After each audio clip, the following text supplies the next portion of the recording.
नमस्कार, आदाब, सत श्री अकाल।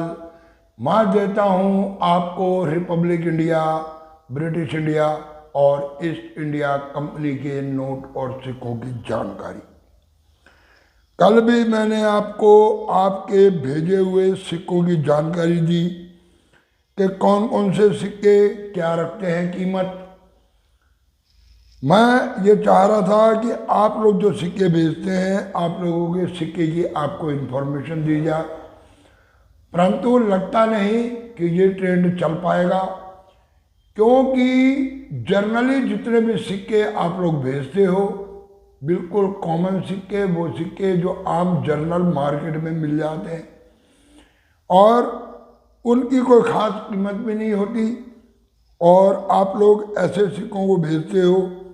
बहुत से लोग भेजते हैं एच मिंट मार्क 1985 का सिक्का। ये एक ऐसा सिक्का है जो बहुत ज़्यादा कॉमन सिक्का, परंतु फिर भी कई बारी बताने के बाद, समझाने के बाद आप लोग फिर एच मिंट मार्क 1985 का सिक्का ₹1 का भेज देते हो, कॉपर निकल का, कि ये सिक्का हमारे पास है। माता वैष्णो देवी का सिक्का, कि ये सिक्का हमारे पास है। रेन ड्रॉप के कोई भी सिक्के जो इस समय जनरली मार्केट में चल रहे हैं, उन सिक्कों की इमेज भेज देते हो कि ये हमारे पास ये वाले सिक्के हैं। तो सबसे बड़ी चीज़ आपको ये अंडरस्टैंडिंग होनी चाहिए कि जो वस्तु मार्केट के अंदर आमतौर पर, जो चिल्लर मार्केट के अंदर आमतौर पर आपको रेडी ठप्पर वालों से मिल जाती है, उनकी कीमत नहीं होती। और कुछ सिक्के मैंने भी आपको एकम के, रेन ड्रॉप के बताए हैं, और ये कहा कि इन सिक्कों को आप लोग कलेक्ट कर सकते हैं। आने वाले समय के अंदर इन सिक्कों में कोई सिक्का ऐसा जरूर निकल कर आएगा जो रियर की कैटेगरी में जा सकता है। परंतु आप लोग क्या करते हैं, कोई भी सिक्का आपके पास होता है, सिक्के भेज देते हैं। ज़्यादातर लोग सिक्का भेजते हैं तो मुझे बेचने हैं जी, इन सिक्कों की कीमत बताओ। मैं ना तो सिक्के खरीदता हूँ, ना मैं सिक्के बेचता हूँ। मैं कई बार कह चुका हूँ आप लोगों को।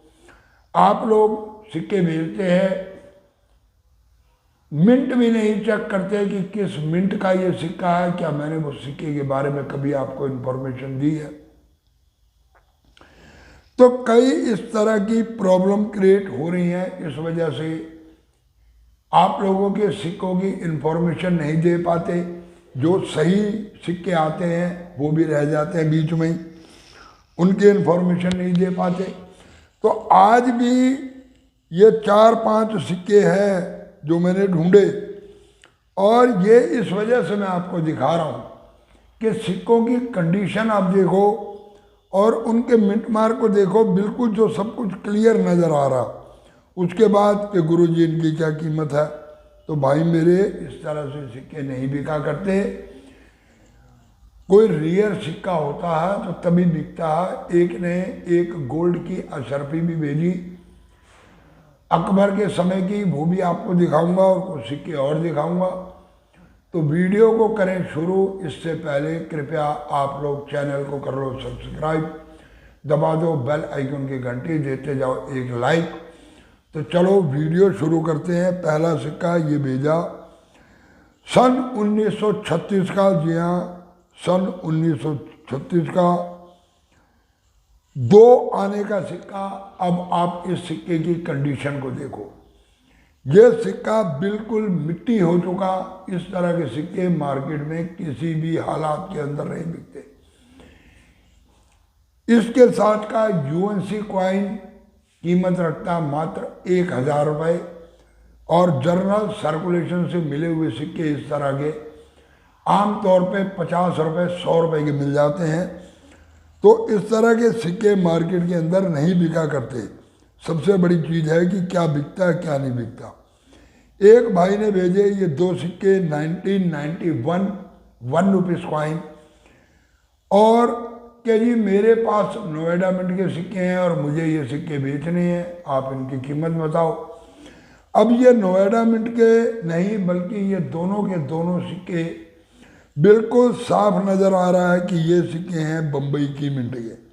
जी हाँ, ये दोनों सिक्के हैं बॉम्बे मिंट के। और आज मैं आपको नोएडा मिंट की एक खास पहचान बता देता हूँ। वो पहचान ये है कि नोएडा मिंट से जितने भी सिक्के 1991 नोएडा मिंट में बनाए गए, वो सारे सिक्योरिटी एज के ही सिक्के बनाए गए।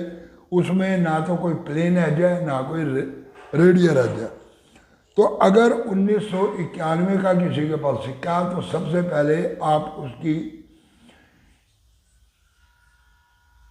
एज को चेक करें कि एज कौन सा सिक्योरिटी एज है, प्लेन एज है या रेडियल एज है। अगर वो सिक्योरिटी एज है तो फिर उस सिक्के की आप फोटो भेजें, फिर मैं आपको बताऊंगा कि ये सिक्का वास्तव में नोएडा मिंट है या नहीं।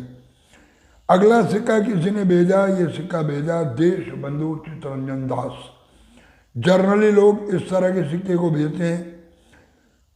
1998 ₹1 कॉइन, इसमें सिंगल हैदराबाद मिंट का सिक्का ऐसा जो आता है रियर टू रियर की कैटेगरी में, और कीमत जाती है 1 लाख से 1,20,000।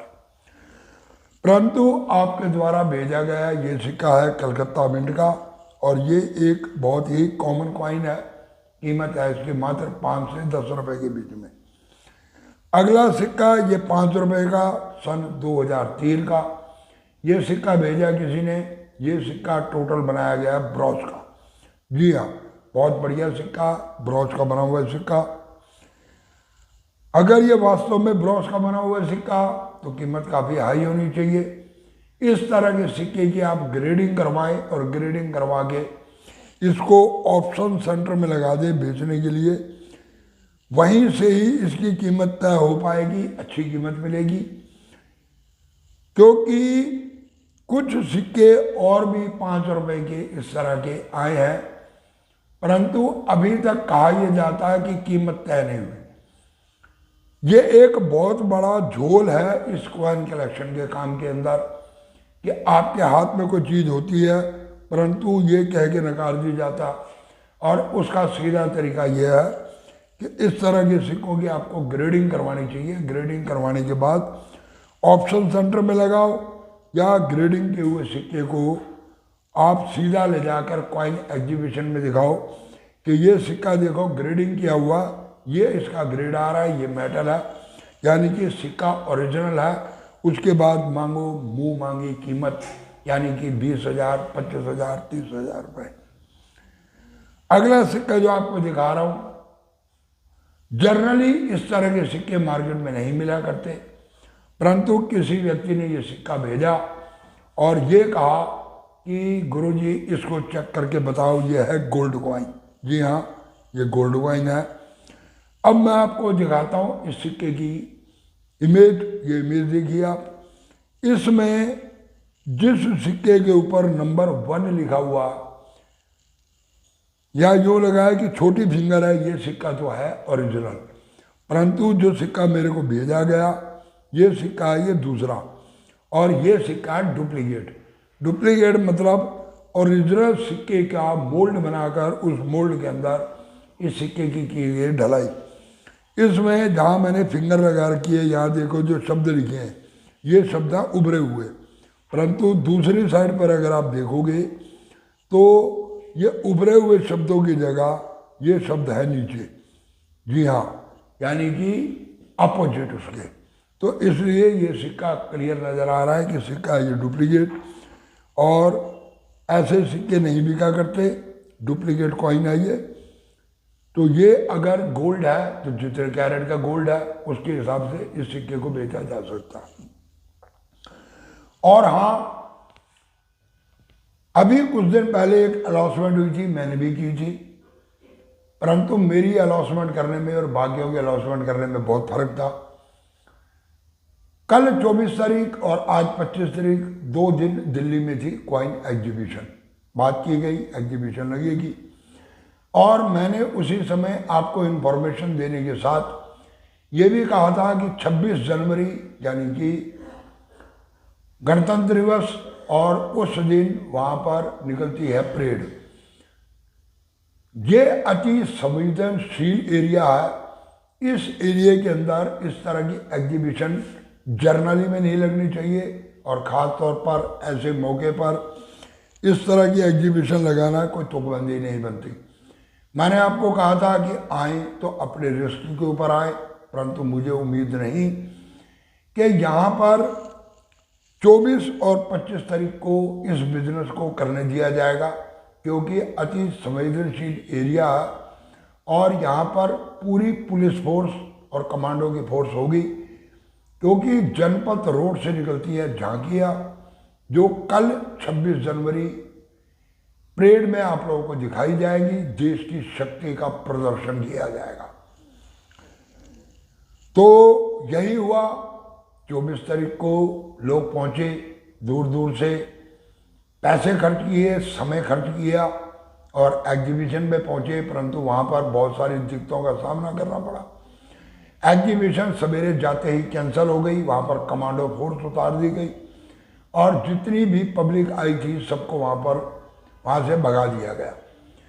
यानी कि मैंने जो इन्फॉर्मेशन दी थी 100% सही इन्फॉर्मेशन दी थी आप लोगों को कि एग्जीबिशन तो कर रहे हैं, परंतु ये प्रॉब्लम है, इसलिए इस एग्जीबिशन में ना आए तो ज़्यादा अच्छा रहेगा। परंतु फिर भी कुछ लोग पहुँचे, फिर उन्होंने कमेंट करके बताया जी मैं तो छत्तीसगढ़ से आया, मैं मद्रास से आया, मैं पुरानी जगह से आया। तो आप लोग एग्जीबिशन में आते हैं, अपने रिस्क के ऊपर आते हैं, आप लोगों की अपनी जिम्मेवारी होती है। कॉइन एग्जीबिशन लगाने वाले की कोई भी रिस्पॉन्सिबिलिटी नहीं होती। आप लोगों को ये देखना चाहिए कि किस समय के ऊपर किस एरिया के अंदर एग्जीबिशन लगाई गई। पहले भी एक एग्जीबिशन ऐसी थी, G20 चल रहा था उस समय, और जनपद रोड के ऊपर, संसद मार्ग रोड के ऊपर एग्जीबिशन लगाई गई। वहाँ पर भी पुलिस ने जो बाहर स्टॉल वगैरह लगा कर बैठे थे उनको उठा कर ले गए और काफ़ी दिक्कतों का उनको भी सामना करना पड़ा। इसलिए कोई भी एग्जीबिशन लगती है तो आप पहले पूरी इन्फॉर्मेशन लिया करें कि क्या जिस एरिया में एग्जीबिशन लग रही है वो एरिया अलाउ है। और मैं भी एग्जीबिशन लगाने वालों से ये आग्रह करना चाहता हूँ कि कोई भी एग्जीबिशन को आप लोग लगाते हो तो कृपया उसे प्राइवेट प्लेस के ऊपर लगाओ, ऐसी जगह पर लगाओ जहाँ पर जर्नली आम व्यक्ति आकर रुक सके। ऐसी जगह पर एग्जीबिशन मत लगाओ कि जहाँ आम आदमी को दिक्कत हो, क्योंकि लोग दूर दूर से अपने सिक्के लेकर आते हैं बेचने के लिए। सिक्के तो उनके बिकते नहीं, जर्नली भी नहीं बिकते, तो ऐसे मौके के ऊपर तो कोई मतलब ही नहीं पैदा होता।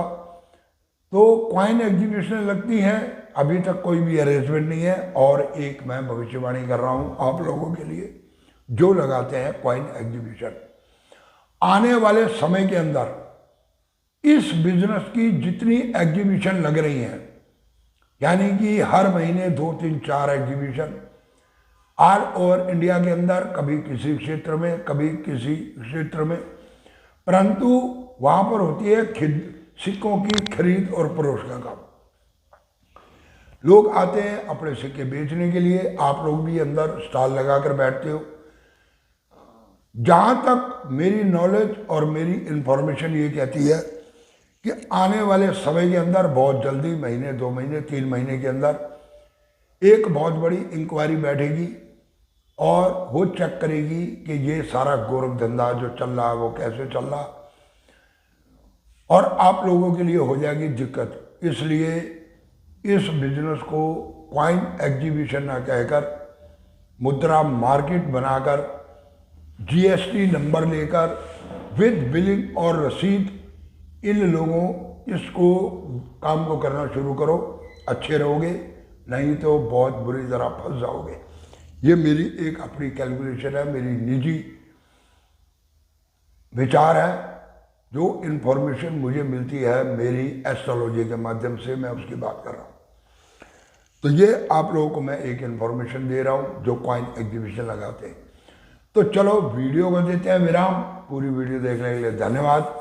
जिसने चैनल सब्सक्राइब नहीं किया कृपया चैनल सब्सक्राइब कर लो, बेल आइकन के घंटे बजा लो, दे दो एक लाइक और वीडियो को करते जाओ इधर से उधर, यानी कि शेयर।